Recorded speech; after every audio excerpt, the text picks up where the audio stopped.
L'inspecteur général, mesdames, messieurs les participants, cadre du ministère de la fonction publique du travail et de l'emploi. C'est pour moi un réel plaisir et une véritable satisfaction de procéder au lancement des activités de renforcement des capacités des cadres et agents de notre ministère sur le thème la bonne gouvernance administrative, la lutte contre la corruption et les malversations connexes. Je saisis cette occasion pour remercier vous tous qui avez répondu présent à cette activité combien importante et bénéfique pour l'efficacité de nos services que nous rendons aux usagers. Laquelle activité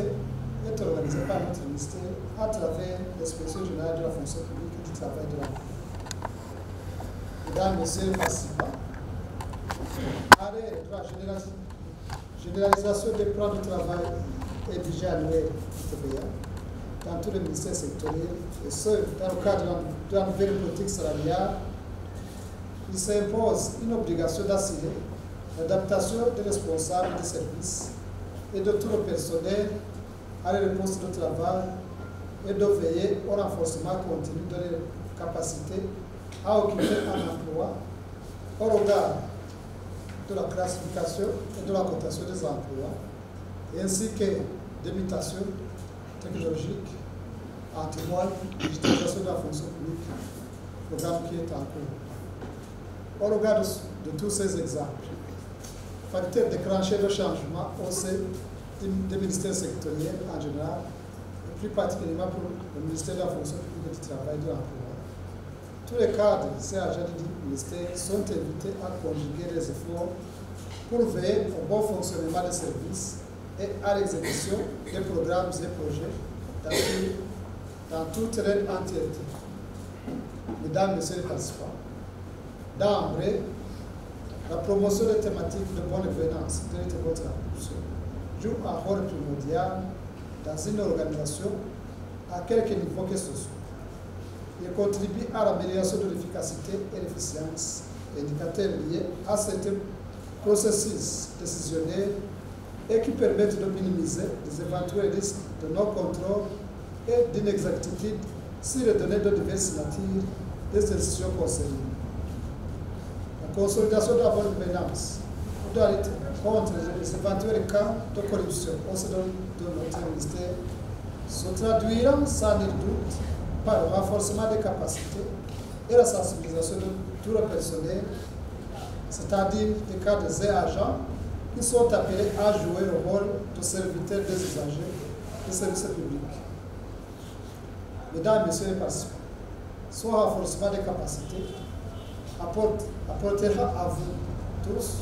qui sont présents dans cet atelier une valeur ajoutée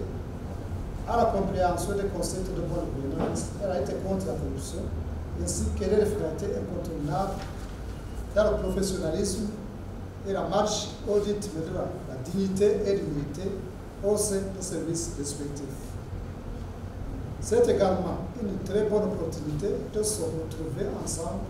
en tant que cadres et agents dans un climat très détendu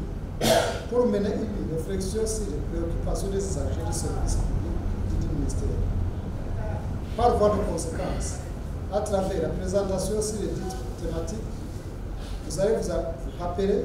que des valeurs d'intégrité, l'impartialité, l'éthique, la déontologie, etc., apportent la sérénité dans le travail quotidien. Cela étant un facteur qui n'est que le résultat de la satisfaction effective des usagers des services publics que vous êtes appelés à servir. Mesdames, Messieurs,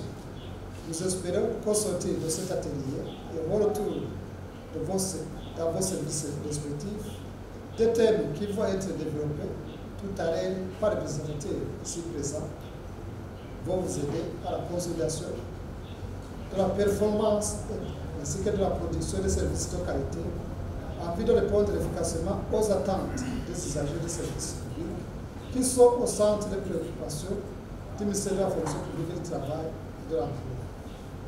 C'est sur ces mots que je déclare faire les activités de cette formation participative qui dira des jours ouvrables.